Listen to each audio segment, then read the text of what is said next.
दोस्तों, मैंने गर्मी की सभी सब्जियों को 10 मार्च तक लगा लिया था। कुछ सब्जियों को पहले लगाया था जो अब 20 से 25 दिनों की हो चुकी हैं। दोस्तों, इस स्टेज से पौधों को एक अच्छी देखभाल की ज़रूरत पड़ती है। पौधों की देखभाल हमें शुरुआती समय से ही अच्छे से करनी चाहिए ताकि पौधे शुरू से ही हेल्दी ग्रोथ करें और उसमें आगे चलकर अच्छे से फूल और फल आए। गर्मी में ज़्यादातर बेल वाली सब्जियां ही लगती हैं और उनमें बहुत ही जल्दी फ्लावरिंग और फ्रूटिंग इस समय में शुरू हो जाती है। लगाने के लगभग 45 से 55 दिनों में ही हार्वेस्टिंग देना शुरू कर देती हैं।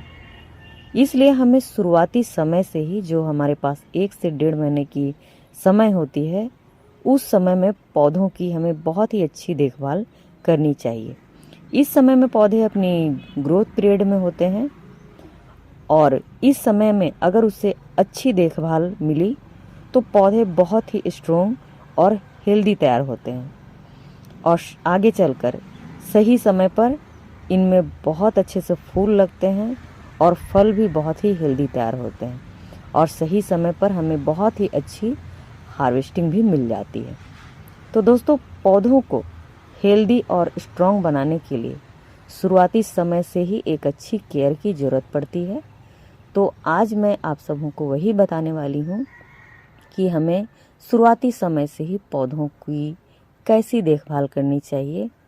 दोस्तों, जब पौधे 15 से 20 दिनों के हो जाएं, तो उसी समय से पौधों को एक अच्छी देखभाल की ज़रूरत पड़ती है।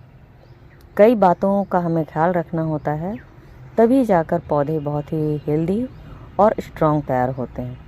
उसके बाद ही उनमें जाकर अच्छे से फूल और फल आते हैं। तो शुरुआती समय से ही इसकी केयर करनी होती है। यहाँ लगी हुई है कद्दू की बेल जो बहुत ही हेल्दी ग्रोथ कर रही है, लेकिन हमें शुरुआती समय से ही इसकी केयर करनी है, तभी जाकर ये बहुत ही हेल्दी ग्रोथ करेगी आगे चलकर। तो देखिए, कुछ बातों का ख्याल रखना होता है। उनमें से कौन कौन सी बातें हैं, तो देखिए, पहली बात होती है कि पौधों में जो सबसे नीचे की पत्तियां होती हैं उन्हें हमें हटाना होता है। जब पौधे 15 से 20 दिनों के हो जाते हैं तो इसी समय से पौधे की नीचे की पत्तियों में कीड़ों के अटैक शुरू हो जाते हैं। तो हमें इस चीज़ का ख्याल रखना है और हमें पत्तियों को पलट कर देखना है कि कहीं इसमें कीड़े तो नहीं लगे हैं। साथ ही कीड़े ना भी लगे हों तो भी हमें नीचे की 3 से 4 पत्तियां हर पौधे की हटा देनी है। चाहे वो पौध वाली सब्जियां हों चाहे बेल वाली सब्जियां हों, सभी की 3-4 पत्तियां नीचे की हमें हटा देनी है। दोस्तों, नीचे की पत्तियों में ही सबसे जल्दी कीड़े लगते हैं, तो इन्हें हटा देना ही उचित है। तो इस बात का हमेशा ख्याल रखें, नीचे की पत्तियां आपको हटानी है। दोस्तों, दूसरी ज़रूरी काम होती है मिट्टी में पनप रहे छोटे छोटे खरपतवार को हटाना। दोस्तों, मेरे ग्रो बैग्स में आपको जल्दी खरपतवार नहीं दिखाई देंगे क्योंकि मैं हर संडे को खरपतवार निकालती रहती हूँ, जिसकी वजह से ग्रो बैग्स पूरी तरह से साफ़ सुथरी होती है। इनमें बिल्कुल भी खरपतवार आपको नज़र नहीं आएंगी। एक दो कहीं कहीं दिखाई देंगी तो वो छूट जाती हैं, इसलिए वो नज़र आती हैं। और यहाँ के मैंने जानबूझकर नहीं हटाए हैं, सिर्फ वीडियो बनाने के लिए। तो देखिए, यहाँ पर कुछ खरपतवार हैं। तो दोस्तों देखिए, ये खरपतवार जो होती हैं हमारी मिट्टी के पोषक तत्व ले लेती हैं। पूरे तो नहीं, लेकिन आधी पोषक तत्व ये ज़रूर ले लेती हैं, जिसकी वजह से पौधे की हेल्दी ग्रोथ रुक जाती है। तो दोस्तों, इन्हें बढ़ने ना दें और जब ये छोटी छोटी रहती हैं तभी आप इन्हें हटा दें, क्योंकि जब ये बड़ी होंगी तो ये बीज बनाएंगी और वो बीज जब फिर से इन मिट्टी में गिरेगी तो दुगनी मात्रा में खरपतवार आपके ग्रो बैग्स में नेक्स्ट सीजन में आपको मिलेंगी। तो इन्हें ज़रूर हटाएं।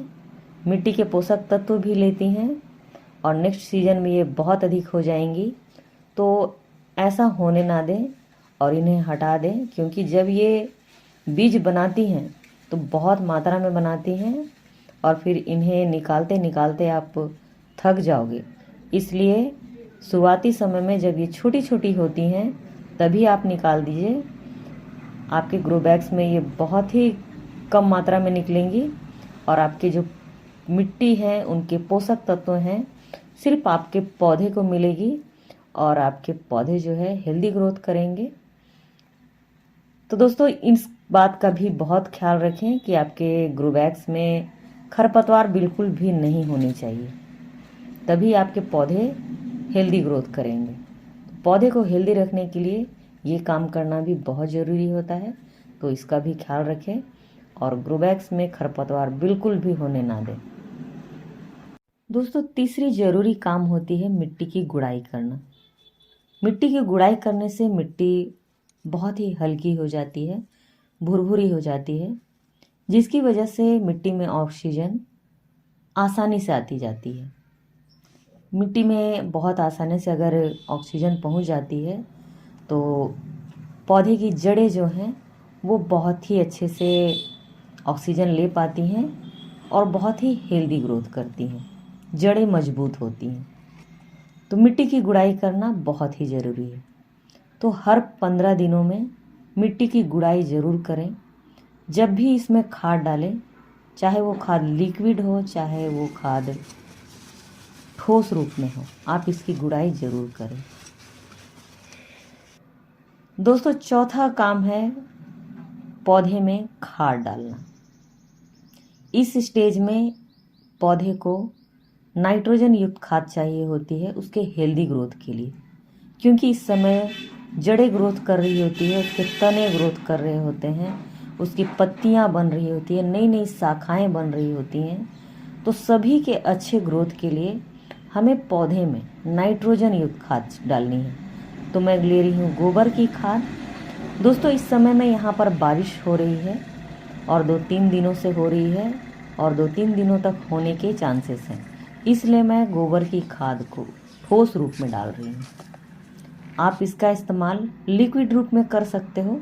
आप गोबर के कंडे की लिक्विड खाद डालिए, आप उसका इस्तेमाल भी कर सकते हो। हमारे यहाँ बारिश हो रही है इसलिए मैं ठोस रूप में इसका इस्तेमाल कर रही हूँ, लेकिन इस समय में आपको नाइट्रोजन युक्त खाद ही डालनी है, क्योंकि पौधा ग्रोथ पीरियड में है और इस पीरियड में आपको सिर्फ नाइट्रोजन युक्त खाद ही डालनी है।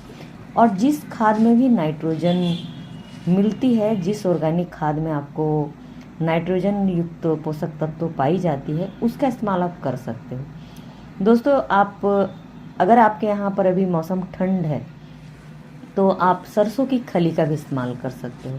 सरसों की खली में भी नाइट्रोजन भरपूर मात्रा में पाई जाती है, तो उसका इस्तेमाल भी आप लिक्विड रूप में कर सकते हो।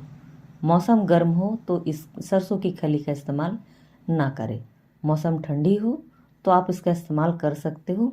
हमारे यहाँ भी बारिश चल रही है इसीलिए मैं गोबर की खाद का इस्तेमाल कर रही हूँ ठोस रूप में। तो दोस्तों इस स्टेज में जब पौधे 20 से 25 दिनों के हो जाएं तो आपको नाइट्रोजन युक्त खाद डालनी है।